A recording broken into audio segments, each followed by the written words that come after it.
आज हम लोग ब्लड के बारे में पढ़ेंगे। तो ब्लड हमारी बॉडी में पाया जाने वाला एक लिक्विड कनेक्टिव टिश्यू है जो कि बॉडी का 7% टोटल वेट ऑफ होता है। ठीक है, तो ब्लड एक टाइप का टिश्यू और बॉडी में पाया जाने वाला फ्लूइड दोनों ही नेचर शो करता है। टिश्यू क्यों? क्योंकि इसमें सिमिलर टाइप की सेल्स पाई जाती हैं, जैसे कि आरबीसी, डब्ल्यूबीसी और प्लेटलेट, जो कि अपने अपने फंक्शंस करती हैं। जैसे कि आरबीसी को देखें अगर से हम, तो आरबीसी ऑक्सीजन कैरी करती हैं जो कि पूरे बॉडी के टिश्यूज तक ऑक्सीजन को पहुंचाती हैं और रिटर्न में कार्बन डाइऑक्साइड को वापस लेके आती हैं लंग्स तक, और ये प्रोसेस को वो रिपीट करती रहती हैं। जैसे कि एक और सेल होती है हमारी डब्ल्यूबीसी, जो कि बॉडी में इम्यूनिटी प्रोवाइड कराती है, और प्लेटलेट जो होती है बॉडी में क्लॉटिंग मैकेनिज्म का काम करती है। तो ऐसे सिमिलर टाइप की सेल्स पाई जाती हैं जिनकी टोटल फंक्शन यूनिट होती है, इसलिए इसको हम टिश्यू में गिनते हैं। और फ्लूइड इसलिए बोलते हैं क्योंकि इसमें जो इसका जो मैट्रिक्स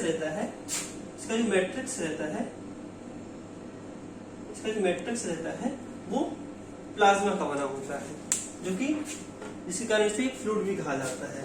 तो इसलिए इसको लिक्विड कनेक्टिव टिश्यू बोला जाता है। अगर से हम लोग देखें तो हमारे पास एक ट्यूब है जो कि ईडीटी होल ब्लड ट्यूब है, जिसको हम लोग अगर से सेंट्रीफ्यूज करके देखते हैं अगर से, तो इसमें 55% प्लाज्मा और 45% सेल्स पाई जाती हैं, और बीच में एक बफरी कोड बनता है जिसमें कि डब्ल्यूबीसी और प्लेटलेट सेपरेट होती हैं, जो कि लेस देन 1% होता है टोटल ब्लड में। अब हम लोग देखें अगर से, तो ब्लड को हम लोग दो कंपोनेंट में डिवाइड कर सकते हैं। पहला होता है सॉलिड कंपोनेंट और दूसरा होता है लिक्विड कंपोनेंट।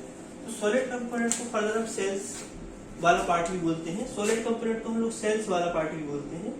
जो सेल्स वाली पार्ट होता है उसको सॉलिड कंपोनेंट बोला जाता है, जो कि मैंने तीन टाइप की सेल से मिलकर बनता है। पहली होती है आरबीसी, दूसरी होती है डब्ल्यूबीसी और तीसरी होती है प्लेटलेट। आरबीसी जो होती है, जो साइज में 7.2 माइक्रोन की होती है, और अगर इसकी नंबर ऑफ आरबीसी की बात करें तो 4.5 से 5.5 मिलियन पर क्यूबिक एमएम में पाई जाती हैं नॉर्मली हमारे ब्लड में, जो कि ऑक्सीजन कैरी करके सारे टिश्यूज तक ऑक्सीजन पहुंचाती हैं और कार्बन डाइऑक्साइड को वापस लंग्स तक लेके आती हैं।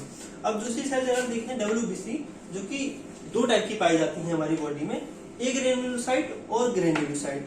जो ए ग्रेन्युलोसाइट्स होती हैं, इसके साइटोप्लाज्म में ग्रेन्यूल्स प्रेजेंट रहते हैं, और जो ए ग्रेन्युलोसाइट होती है इसके साइटोप्लाज्म में ग्रेन्यूल्स नहीं प्रेजेंट होते हैं, और ग्रेन्युलोसाइट के साइटोप्लाज्म ग्रेन्यूल्स प्रेजेंट रहते हैं, इसलिए इसको हम ग्रेन्युलोसाइट और इसको ए ग्रेन्युलोसाइट से बोलते हैं।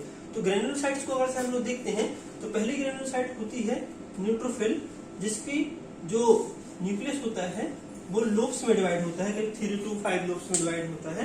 इसको हम मल्टी न्यूक्लिएटेड पॉलीमॉर्फ भी बोलते हैं इसको। दूसरी सेल होती है हमारी यूसिनोफिल, जिसमें जो न्यूक्लियस होता है वो हेडफोन लाइक स्ट्रक्चर का दिखाई देता है हमको, और इसमें भी ग्रेन्यूल्स पाए जाते हैं। तीसरी हमारी सेल होती है बेसोफिल, जो कि बीन शेप न्यूक्लियस कैरी करती है, और इसके साइटोप्लाज्म में भी ग्रेन्यूल्स पाए जाते हैं।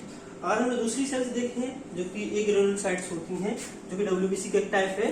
इसमें दो टाइप की सेल्स पाई जाती हैं, पहली होती है लिम्फोसाइट और दूसरी होती है मोनोसाइट। जो लिम्फोसाइट होती है, इसका न्यूक्लियस हम देखें तो अधिकतर पार्ट साइटोप्लाज्म का न्यूक्लियस कवर करके रखता है, और कुछ साइड में साइटोप्लाज्म दिखता है जो कि राउंड न्यूक्लियस का दिखता है हमको पेरिफेरल ब्लड स्मेयर में देखने पर। और जो मोनोसाइट होती है, इसका बीन शेप स्ट्रक्चर दिखता है, लेकिन इसमें ग्रेन्यूल्स नहीं पाए जाते हैं। ये जो सारी सेल्स होती हैं हमारी बॉडी में इम्यूनिटी प्रोवाइड कराती हैं, और अलग अलग फीचर्स सारी सेल्स के होते हैं। जैसे कि अगर पैरासाइट का इन्फेक्शन होगा तो यूसिनोफिल बढ़ जाएगी करके, है ना। अगर से बॉडी में एंटीजन आएंगे अगर से बाहर वाले, जैसे वायरस एंटीजन आएंगे अगर से, तो हमारी लिम्फोसाइट जो होती है वो एंटीबॉडीज बनाने का काम करती है। मोनोसाइट होती है वो मैक्रोफेज में कन्वर्ट हो जाती है। ऐसे टाइप के सारी सेल्स के अपने अपने इम्यूनोलॉजिकल फंक्शंस होते हैं, जो कि डब्ल्यूबीसी हमारी बॉडी में 4000 से लेकर के 11000 पर क्यूबिक एमएम मात्रा में पाई जाती है। अब हम दूसरी सेल की बात करते हैं, जैसे कि प्लेटलेट होती है एक सेल हमारी बॉडी में, जिसका डायमीटर साइज 2 से 4 माइक्रोन का होता है, जो कि नॉर्मली हमारी ब्लड में 1.5 लाख से 4 लाख मिलियन पर क्यूबिक एमएम में पाई जाती है। 1.5 लाख से 4.5 लाख पर क्यूबिक एमएम में पाई जाती है, जिनका काम क्लॉटिंग मैकेनिज्म करना होता है। प्लेटलेट्स होती हैं वो क्लॉटिंग की प्रोसेस हमारी बॉडी में करती हैं। अब हम लोग इसके लिक्विड पार्ट को अगर देखते हैं तो लाइट बंद हो जाती है। ब्लड का जो दूसरा पार्ट होता है वो लिक्विड पार्ट होता है, जो कि टोटल ब्लड वॉल्यूम का 55% होता है, देखा है तो प्लाज्मा जो होता है फर्दर 3 टाइप में डिवाइड हम कर सकते हैं प्लाज्मा। पहला होता है वाटर, दूसरा होता है प्रोटीन और तीसरा होता है अदर मटेरियल्स। तो जो वाटर होता है वो 90 to 92% हमारी बॉडी में पाया जाता है, बॉडी के ब्लड के ब्लड में पाया जाता है। जो प्लाज्मा में जो प्रोटीन्स होते हैं तो 3 टाइप के होते हैं, एल्बुमिन, ग्लोबुलिन और फाइब्रिनोजेंस, और जो हमारी बॉडी में 6 to 8% पाए जाते हैं। जो एल्बुमिन होता है वो ब्लड में ब्लड प्रेशर मेंटेन करने का काम करता है।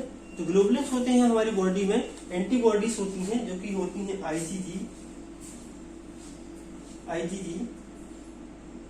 IgM, और ऐसे 5 टाइप की एंटीबॉडीज होती हैं जो कि ग्लोबुलिन प्रोटीन बनाते हैं। और एक और प्रोटीन पाया जाता है हमारे ब्लड में जो कि होता है फाइब्रिनोजेन। ये सॉल्युबल प्रोटीन होता है जो कि जब बॉडी में क्लोटिंग की मैकेनिज्म होती है तो इनसॉल्युबल प्रोटीन फाइब्रिन में कन्वर्ट हो जाता है। इनसॉल्युबल प्रोटीन फाइब्रिन में कन्वर्ट हो जाता है जो कि क्लोटिंग की प्रोसेस को पूरा करता है। और अदर मटेरियल्स 2% हमारे ब्लड में पाए जाते हैं।